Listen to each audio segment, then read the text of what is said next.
Sam's character, Stewart, could be very conventionally seen as a villain, and I wanted somebody who had a lot of charm and attractiveness about him. And I don't like that sort of very obvious idea of villain at all. It's boring to me. I feel we've all got abilities to be quite cruel in our lives and also to be kind, and I think Stewart's main problem is his ignorance and his pomposity.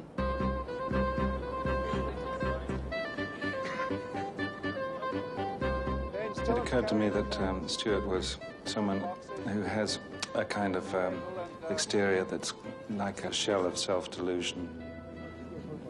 What do you think? She looks tired. She's stunted, that's one thing. A shell that is shattered by the experience of living with this woman who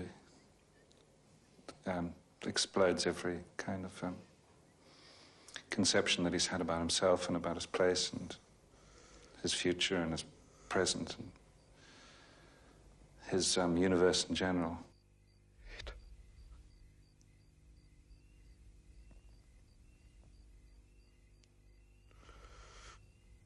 With Harvey, who plays Baines, who is the kind of the lover character, I wanted to have almost a sort of beast, you know, man beast.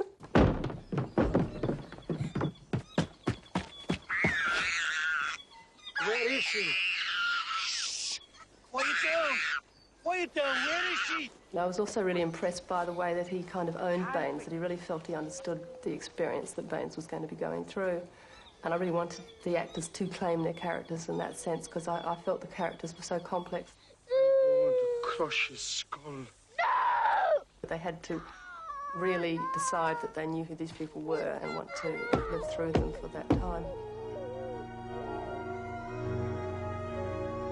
There are dangers that these people have to confront in order to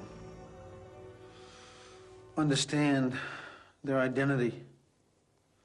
Confrontation, they go through conflict, they go through suffering that they go through in order to have revelation, in order to learn something.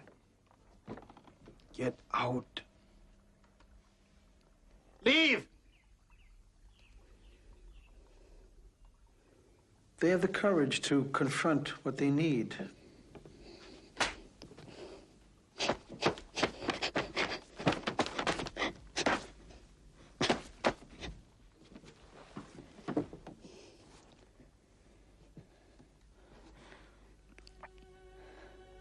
Because fear is involved in confronting yourself, and without the ability to suffer, to face up to fear, to face up to anguish, there is no evolving to another place. These characters do that. They descend into a place of hardship and come out in a very loving place. But without that risk, without that suffering, they would not have arrived at this oneness that they share. Love, family. It suddenly occurred to me that there was an innocence about sex, eroticism and love that it's very difficult for people in this modern age to achieve. We grow up with this, most of us, you know, particularly women, I think men too, with the idea that, you know, one of the great achievements of life is a really full-fledged sexual love affair and relationship, and we read endless magazines about it and books which help inform us, you know, on proper lovemaking. And so something of the innocence of the romantic or erotic impulse has lost. It's hard for us to just fall upon it, for it to be discovered. And the characters in the story are rather blind to what's happened to them, so that they do actually fall across it. Really, the other way I understand myself as a director for actors is changing all the time. And working with those three, I felt that the best thing I could do for them was to create a situation where they could do their best work. And in order to do that, it was to intelligently discuss what they were going to do, to give them an immense amount of freedom, and to create a really substantial trust relationship with them. I see her as being one of those incredibly enthusiastic people that are in your corner when you're boxing, you know, the people that are flapping the towel at you and, you know, sponging you down and shoving you out to take more of a beating and cheering all the time, wildly cheering. The physical problems of shooting in some of these locations, which were chosen for their atmosphere and for their bigness, vastness, difficulty, charm, was enormous, and it was frightening to start with because you could see that things could go incredibly wrong.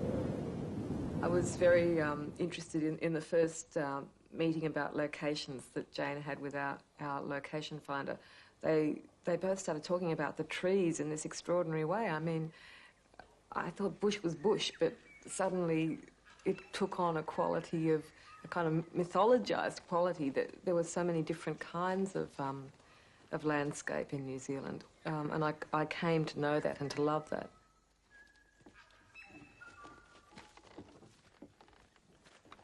It has that kind of harshness and unforgivingness, and yet the same great spiritual invitation to it. You know, the bush is very secretive and very moody, and one time protective and the other time frightening, and I felt that was a great landscape to play with.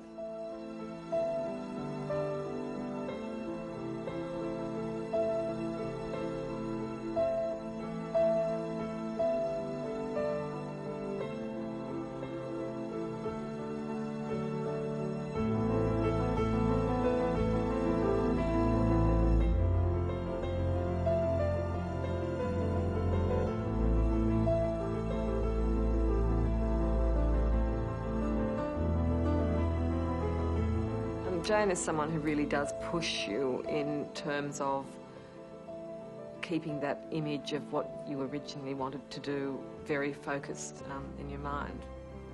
Really not compromising, really going for it, and yet with a very realistic sense of, you know, what filmmaking's about.